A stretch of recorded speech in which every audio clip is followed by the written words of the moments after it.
شارك معاكم فيديو النهاردة وقلنا نعمل البيتي فور مع بعض. حاجة كده تحفة، بوصفة ومقادير مظبوطة 100%. بقالي سنين بستعملها وبقالي سنين بجربها. عايزة اقول لكم هتاكلوا احلى بيتي فور، بيدوب، لون مظبوط، طريقة تسوية الصح، ازاي تطلعي الالوان كلها شبه بعض، لونه موحد، وتغطيه بالشوكولا وبالمكسرات وتقفليه بطريقة جميلة جدا زي بتاعة المحلات وزي ما باين عندكم في الفيديو، واحلى كمان، وطعم وريحة ملهاش حل. لو اول مرة تشوفوني، انا اسمي هدير، ما تنسوش اللايك والشير لو عجبكم الفيديو. هنبتدي المكونات بتاعتنا. معانا الاول رشة الملح حاطينها مع الدقيق، كيلو دقيق، وحوالي 250 جرام من السكر البودرة. يفضل السكر البودرة تجيبيه من بره، ما يكونش مطحون، انت طحناه في البيت، يعني بما يعادل كوباية. 4 معالق من النشا بما يعادل 80 جرام، معالق كبيرة من اللي بناكل بيها مش هرمية. معلقتين من الكاكاو الخام الاسباني، 3 صفار بيض، صفار فقط لو عايزاه ناعم. لو عايزاه فيه شوية قرمشة هتستعملي صفار بيضة وبيضتين كاملين. معانا 600 جرام من الزبدة، ومعلقتين ل3 معالق من الحليب، ده في حالة لو الخليط بتاعنا سميك قوي. اول حاجة هنضرب الزبدة كويس جدا لحد ما لونها يفتح، والزبدة هنا استعملتها ساقعة مش بدرجة حرارة الغرفة. بعد كده ضربنا الزبدة مع السكر البودرة، وبدأت بعد ما السكر البودرة اختفى تمام بدأت انزل بيضة بيضة واخفقها زي ما باين عندكم في الفيديو.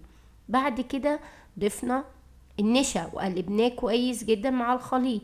بدأت اضيف الدقيق تدريجيا زي ما باين عندكم في الفيديو، جزء جزء ضفته وبدأت اخفق بالمضرب.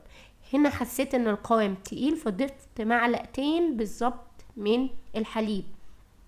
السوائل لو كترت في الخليط البسكوت او البيتي فور، اي سوائل لو زادت فيه هيكون ناشف معاكي وبيقرمش. جبت الصاج بتاعي، الصاج هنا نضيف جدا، هو بس فيه العلامات دي. بدأت اشكل البيتي فور، والنص التاني من العجينة ضفت عليه الكاكاو الاسباني. هنا الفرن بتاعي سخن على درجة حرارة 200. الجزء التاني اللي كان بالكاكاو انا شكلته بمكنة البسكوت، اهو باين عندكم في الفيديو. اول صاج انا خلصته، تاني صاج وريتهولكوا. طبعا اول واحدة ممكن ما تظبطش معاكي، شيليها واعملي تاني. هنا الكمية بتاعتي خلصت، هتدخل على فرن درجة حرارته 200. او ما يبتدي ياخد لون بقفل عليه من تحت واشغل الشواية. انا خلصت الكمية بالشكل ده. جبنا بقى الايه، الشوكليت. انا بحب ان انا احشيه شوكليت، انت حابه تحشي مربى اللي يريحك. الشوكولاته اللي استعملتها النهارده دارك وشوكولاته بيضه.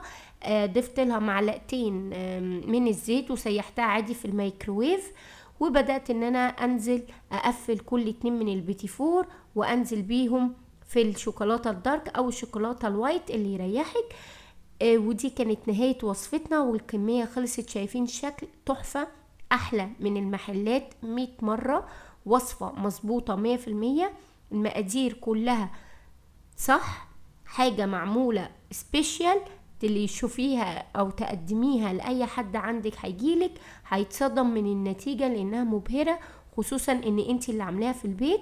لو عجبكم الفيديو ما تنسونوش في اللايك والشير والسبسكرايب للقناة عشان يوصلكوا كل جديد. وكل سنة وانتم طيبين. باي باي.